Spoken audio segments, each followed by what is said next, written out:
Fala meu povo, sejam muito bem-vindos ao Losangos. Eu sou o Zaga e no trailer de Pantera Negra Wakanda para Sempre a Marvel deixou bem claro: No Woman, No Cry. Mas como eu sou um homem, essas regras não se aplicam pra mim e eu confesso que eu chorei todas as incontáveis vezes que eu vi esse trailer e escrevi o roteiro dessa análise com lágrimas nos olhos. Então, sem enrolação, vamos comentar aí todos os detalhes escondidos nesse trailer maravilhoso que tem uma homenagem lindíssima e mais que merecida pro nosso querido e saudoso Chadwick Boseman.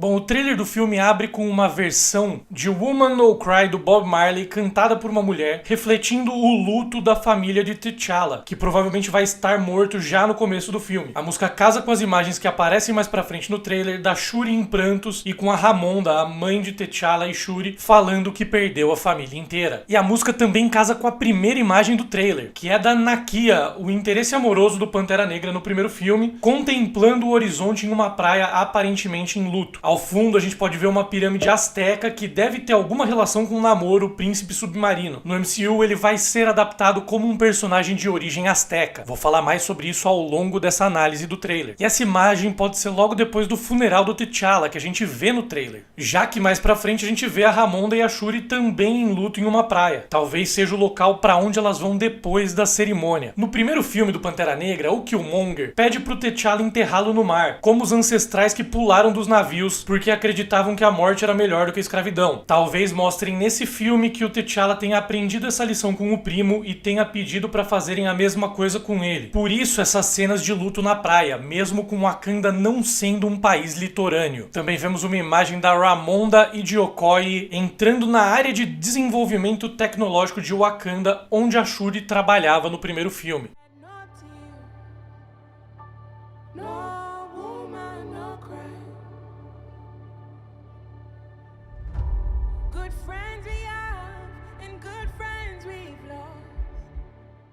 Aqui a Ramonda aparece sentada no trono de Wakanda, rodeada por Dora Milaje e anciãos. Talvez esse seja o início da cena que aparece mais pra frente, da rainha de Wakanda falando que perdeu toda a família. A expressão dela indica que ela não queria ter assumido o trono e que está sendo consumida pelo luto. Depois vemos imagens do povo de Wakanda todo vestido de branco. Essa imagem pode ser do funeral de T'Challa no começo do filme. Em muitas culturas é normal usar branco em funerais ao invés de preto. Algumas culturas africanas adotam essa prática, assim como culturas budistas e de tribos indígenas australianas, por exemplo. Os budistas acreditam que usar branco em funerais ajuda a pessoa falecida a ter uma transição mais pacífica da vida para a morte. Ao fundo da imagem podemos ver duas estátuas, uma de um guerreiro com uma lança e a outra de uma mulher com um chapéu idêntico ao da mãe de T'Challa. Essas estátuas, portanto, devem representar T'Chaka e Ramonda, os pais do Pantera Negra. A Marvel ainda não revelou qual vai ser o motivo da morte do Pantera Negra e do T'Challa no filme, mas existem rumores que apontam para um câncer do personagem, assim como o ator teve na vida real. E o trailer segue com uma imagem da Shuri, também vestida de branco, nessa cerimônia que deve ser o funeral de T'Challa. Ao fundo da imagem a gente pode ver um pedacinho do mural com o rosto do Chadwick Boseman que aparece mais pra frente no trailer. E o logo da Marvel aparece pintado no chão, todo branco, enquanto a Ramonda e a Shuri caminham de braços dados. Na frente delas, as Dora Milaje vão caminhando também. Nessa imagem aérea a gente consegue ver que a Shuri está carregando o capacete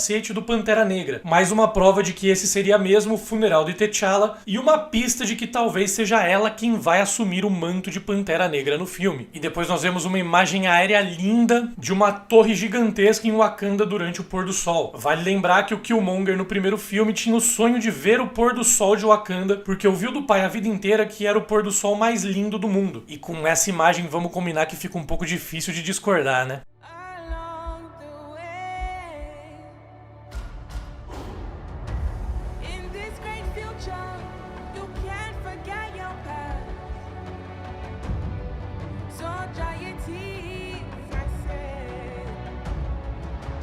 Aio, a Dora Milaje que aparece em Falcão e o Soldado Invernal, aparece na luz saindo de uma escuridão total. Depois a gente vê as Dora Milaje em guarda em uma espécie de cúpula de Wakanda com imagens esculpidas na parede. A gente vê uma árvore, uma representação do sol, o que parece ser um cavalo e um símbolo misterioso. Eu não consigo não comparar a árvore que aparece à esquerda com a Yggdrasil, a árvore sagrada da mitologia nórdica. É legal lembrar que Bast, a deusa pantera de Wakanda, estava presente na reunião do Parlamento dos Deuses em Thor, Amor e Trovão. O filme do Thor também menciona Ra, o deus do sol na mitologia egípcia. Então essas imagens podem ser representações das divindades de diversas culturas conectadas com a de Wakanda. Inclusive Bast, a deusa pantera de Wakanda, foi criada inspirada em Bastet, a deusa egípcia da fertilidade, da reprodução, da música, da dança e do amor, que é representada sempre com um cetro e uma cabeça de gato. Aí a Ramonda, a mãe do Pantera Negra, aparece sozinha em uma praia, também contemplando o horizonte. Essa parece até ser uma praia diferente da que a gente vê a Nakia no começo do trailer, já que a estrutura asteca não está presente nessa imagem. Na sequência a gente também vê a Shuri em prantos, chorando pela morte do irmão. Depois nós temos imagens do parto de Namor. Na hora em que a letra da música fala sobre enxugar as lágrimas, as imagens mudam do choro da Shuri pro parto subaquático. Nos quadrinhos, Namor é um mutante, filho de um homem humano com a princesa de Atlantis. Nesse filme parece que vão inverter isso aí, já que aparentemente pela imagem o homem acaba tendo pele azul e a mulher tem pele humana. Quando o bebê nasce, vemos as tradicionais asas nos tornozelos, uma característica marcante do príncipe submarino, confirmando que essa cena é um flashback do nascimento de Namor. Nos quadrinhos, o pai de Namor acaba conhecendo a princesa de Atlantis durante uma expedição para a Antártica em busca de vibrânio. Vale lembrar aqui que o Namor é considerado o primeiro mutante e tem diversas histórias na antiguidade aí na Marvel, ajudando até o Capitão América em batalha durante a Segunda Guerra Mundial. Então esse flashback deve ser de um passado bem distante.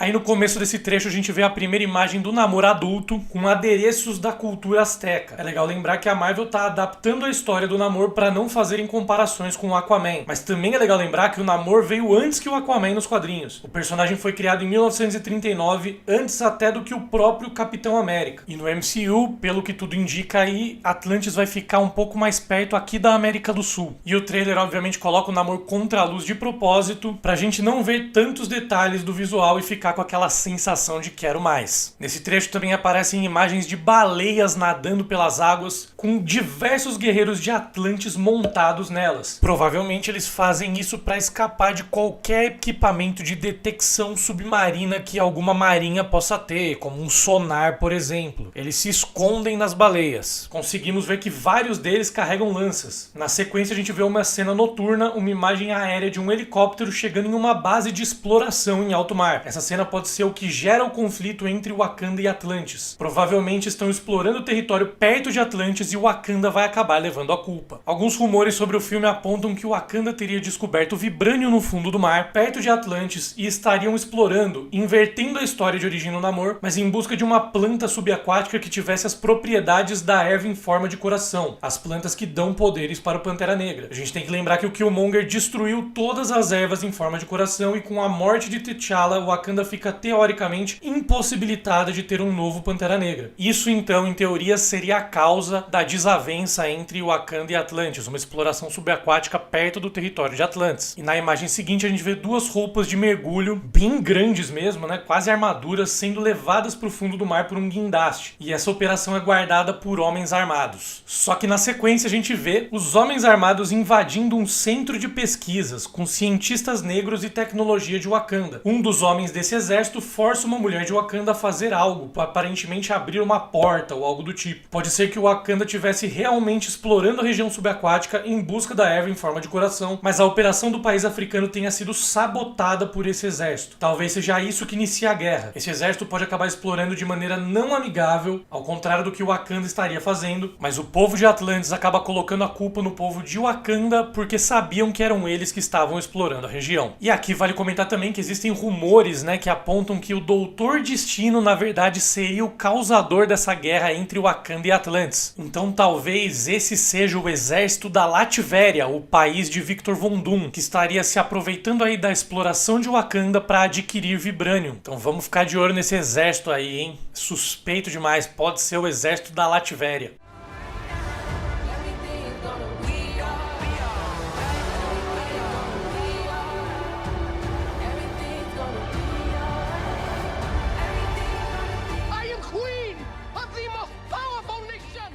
Esse trecho abre com o trono de Wakanda completamente alagado e ao mesmo tempo coberto por fogo. A Shuri aparece centralizada e com as mesmas roupas brancas que ela usa no funeral de T'Challa. A água indica que esse deve ter sido um ataque de Namor. Apesar da água, a cena lembra muito as imagens da destruição das ervas de coração pelo Killmonger, por causa das chamas ali envolvendo tudo. Depois a gente descobre que a Coração de Ferro Riri Williams está em Wakanda, trabalhando junto com a Shuri no Centro de Pesquisa e Tecnologia do país. Essa imagem muda para uma mansão em chamas e a gente vê carroças, indicando também que isso seja um flashback do passado do Namor. Outro indício forte são as roupas dos homens que estão mortos no chão. Provavelmente essas imagens são do período pré-Primeira Guerra Mundial, uma época onde ainda se usavam carroças para transporte. Depois a gente vê uma continuação dessa cena, um jovem Namor ainda criança e alguns atlantes olhando para a mansão em chamas. É legal reparar que a mulher ao lado vira o rosto e ela está com algo cobrindo boca e nariz. Provavelmente algum dispositivo para ajudar a Atlante a respirar fora da água. A imagem corta para o Namor também de costas, mas já adulto, chegando em uma praia. Ao fundo a gente vê mais Atlantes caminhando pela areia. Uma das figuras que aparece com penas laranjas na cabeça também aparece mais pra frente no trailer, e eu imagino que seja uma adaptação de Aquaria Neptuna, a Atlante conhecida como Namora ou Namorita, prima do Namor nos quadrinhos. E nessa imagem do Namor chegando na praia, nós vemos uma civilização que aparentemente é extremamente desenvolvida na questão da tecnologia. Vale lembrar que o Wakanda fica em uma região central da África e não tem praias, então aí deve ser outro lugar. Talvez, depois de se mostrarem para o mundo no primeiro filme, Wakanda tenha montado uma base de operações na costa africana fora do país. Ou talvez, e mais provavelmente pelas imagens que a gente vê mais pra frente no trailer, como é uma adaptação da cultura azteca, esse pode ser um posto de Atlantes em terra firme da América do Sul aqui ou América Central. Depois naves aparecem em uma região cheia de neve. Esse é o Templo dos Jabari, tribo dos gorilas de Wakanda liderados por M'Baku. As naves são de tecnologia de Wakanda bem semelhante às que vimos no primeiro filme. Vemos também uma estátua enorme de um gorila segurando a estrutura do local. O M'Baku aparece olhando pra cima assustado e as Dora Milaje também aparecem olhando pra cima preocupadas, aparentemente no mesmo local. Talvez esse seja mais um ataque dos Atlantes. A gente vê mais pra frente no trailer que o Namor provavelmente vai inundar o Wakanda e os Jabari vivem na região das montanhas, então talvez os wakandianos tenham procurado abrigo da inundação nas regiões mais altas do país. O Koi, além de parecer assustada, ergue as mãos como se estivesse se rendendo ao ter uma arma apontada pra ela. E esse trecho se encerra com a Nakia também assustada, mas aparentemente em outro lugar, coberto por vegetação.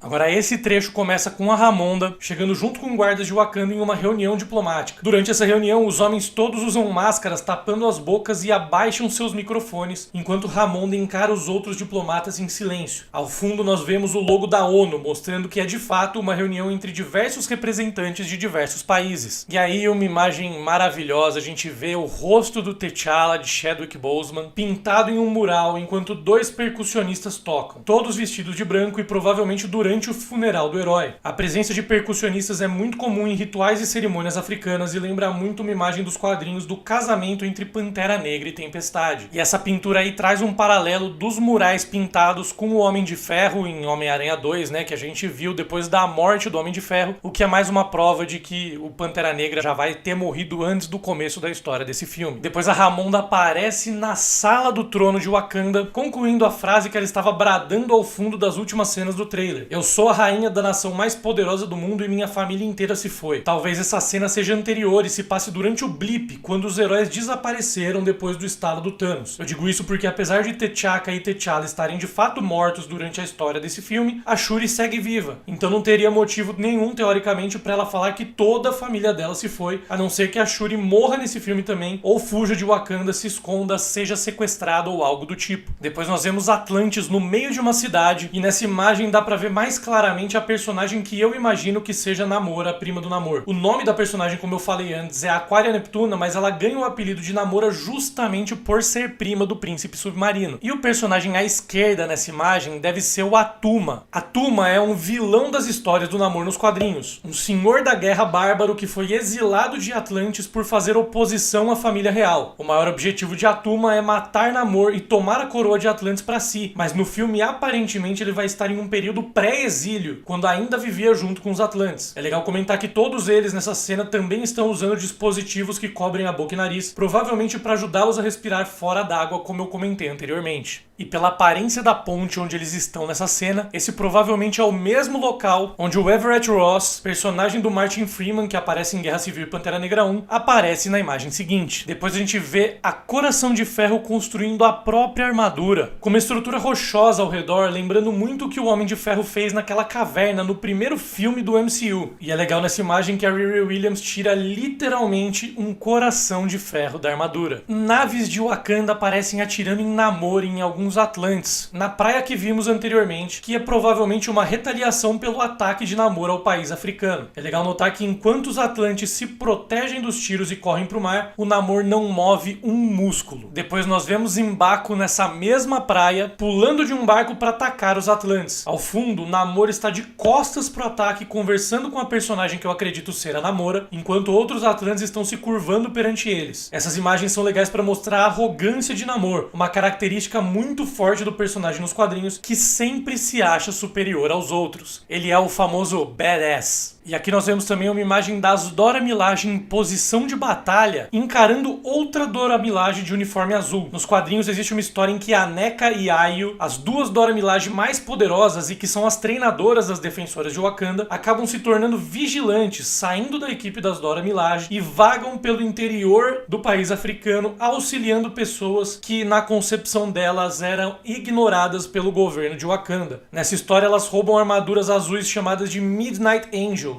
ou Anjos da Meia-Noite. A NECA é presa pelas Dora Milaje e depois libertada por Ayo. Talvez a gente veja uma adaptação dessa história nesse filme também, de duas Dora Milaje se rebelando, roubando a Midnight Angels, a armadura azul, e se rebelando contra as Dora Milaje. Mas em algum momento elas devem voltar a atuar para a família real. Na cena seguinte a gente vê a NECA claramente com a armadura azul, que é idêntica à Midnight Angel dos quadrinhos, só que dessa vez ao lado do exército de Wakanda e pronta para a batalha. E para encerrar esse trecho, a gente vê o Namor apreciando pinturas astecas em uma parede. Essa pintura deve ser uma representação da deusa asteca Quetzalcoatl, que é uma deusa representada como uma serpente. Quetzalcoatl é a deusa da literatura e da cultura na mitologia asteca e também é citada por Thor em Thor, Amor e Trovão.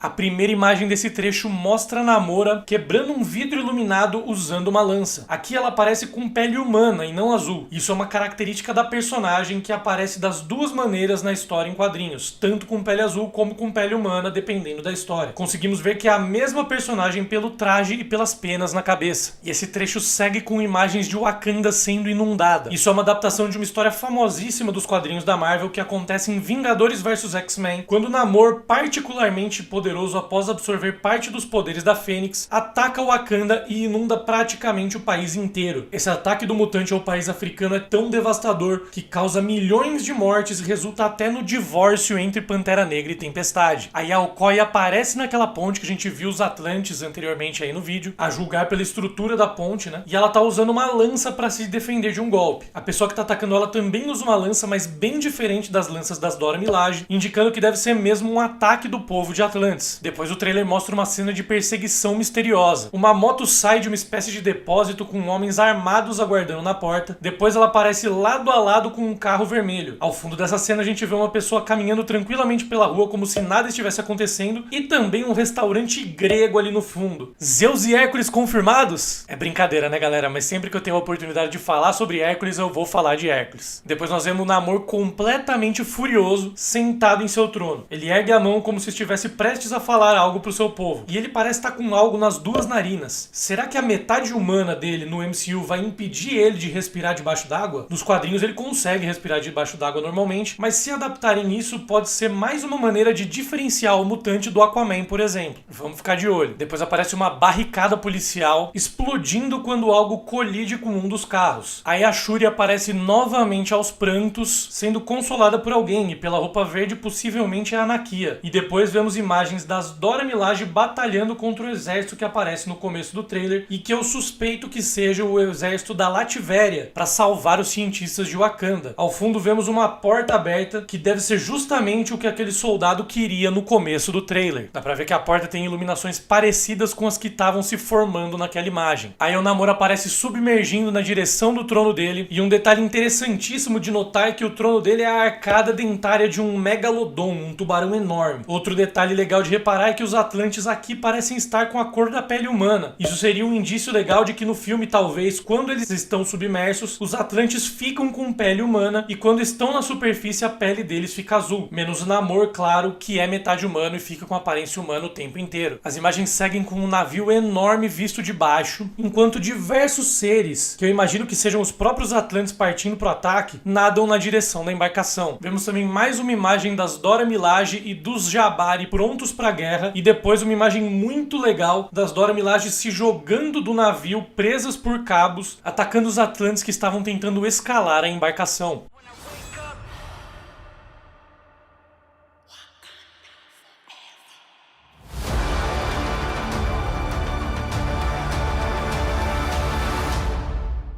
E o trailer se encerra com a imagem de $1 milhão, né? A imagem do novo sucessor ou sucessora de T'Challa, que vai assumir o manto de Pantera Negra. Eu sei que muita gente deve achar que pode ser uma volta do Michael B. Jordan como Killmonger pela armadura preta e dourada bem semelhante à que ele usa no primeiro filme. No entanto, se a gente reparar bem, o corpo parece ser feminino. As principais apostas são em Shuri, Okoye ou Nakia, mas a tendência é que seja a Shuri mesmo. Ao fundo dessa imagem também conseguimos ver Namor tentando se levantar após receber um golpe. Nos quadrinhos, a Shuri acaba assumindo o manto do Pantera Negra por um tempo. Ela passa um bom tempo como Pantera Negra e ela é inclusive muito mais agressiva que o irmão. Isso pode ser adaptado no filme também, usando a morte do T'Challa como combustível para a fúria da Shuri quando ela veste os trajes de Pantera Negra. Também é legal comentar que pelo fato de que vai existir um novo ou uma nova Pantera Negra no filme, talvez a expedição do povo de Wakanda em busca da Eva em forma de coração tenha sido bem sucedida. Ou isso, ou a Shuri, que é uma das mentes mais brilhantes do mundo no MCU, conseguiu encontrar uma maneira de sintetizar a Eva ou recriar os efeitos dela usando a ciência. Bom, e com o anúncio de Guerras Secretas que vai chegar pra gente aí em 2025, é capaz que a gente tenha aí uma nova variante do T'Challa assumindo o posto aí no futuro. E embora eu acredite que o T'Challa como personagem merece voltar, merece um futuro, e torço muito por isso, a gente realmente precisava que esse filme do Pantera Negra fosse mesmo uma homenagem ao legado do Chadwick Boseman e até uma despedida nossa, né, com o ator. Então é muito legal que a Marvel tá fazendo isso mesmo de maneira sensível, de maneira respeitosa, mas tá transformando esse filme em um tributo, né, em uma homenagem ao nosso querido Chadwick Boseman, que merece demais, um ícone, uma lenda que foi cedo demais embora. Então que a Marvel faça isso de uma maneira linda e respeitosa, honrando o legado do Chadwick Boseman, e que o T'Challa possa num futuro retornar aí como uma variante. Porque é legal comentar que nas Guerras Secretas de 2015, por exemplo, o Miles Morales foi um dos sobreviventes da Terra 1610 na guerra que destruiu o multiverso. E quando o multiverso foi refeito, ele acabou se mudando de vez pra Terra 616, que é o universo principal da Marvel. Então pode ser que façam algo parecido com alguma variante do T'Challa no futuro, fazendo com que um T'Challa de outra realidade se mude de vez pra nossa, usando os mesmos conceitos aí de Guerras Secretas 2015 que fizeram isso com o Miles Morales. É legal também comentar da escolha das músicas, né? O Bob Marley é um ícone, uma lenda perda que nos deixou muito cedo, né, aos 36 anos. Então a escolha de uma música do Bob Marley também pode ter a ver muito com a morte muito prematura aí do Chadwick Boseman, né, com a perda de um ícone. E a escolha das músicas, né, de No Woman No Cry, que depois se torna Alright, né, são músicas que provavelmente servem aí para acalmar a gente, ajudar a gente com o nosso luto, ajudar a gente a lidar com a perda do Chadwick Boseman, né? Então é a Marvel dizendo pra gente, calma, tudo vai ficar bem, não precisa chorar, e acalmando os corações de todos os fãs do Chadwick Boseman, que foi um ser humano além da conta aí na Terra e infelizmente nos deixou no ano retrasado. E é isso, galera, esses são os detalhes que eu consegui pegar aí na minha primeira análise do trailer de Pantera Negra Wakanda para Sempre. Se você assistiu ao vídeo até aqui, eu quero imaginar que você tenha gostado do conteúdo, então aproveita e deixa minha sugestão para você curtir o vídeo, se inscrever no canal e ativar as notificações para não perder nada. Vai sair a análise do trailer de Mulher Hulk, vamos fazer live também comentando todos os anúncios da Marvel na San Diego Comic Con, agora segunda-feira à noite. Vai ter muito mais vídeo aí também sobre o filme do Pantera Negra até o filme sair, muitas teorias, análises de todos os trailers que saírem, reacts de todos os trailers que saírem. Então não esquece de se inscrever no canal para não perder nada, porque aqui é tudo sobre Marvel. Valeu, valeu,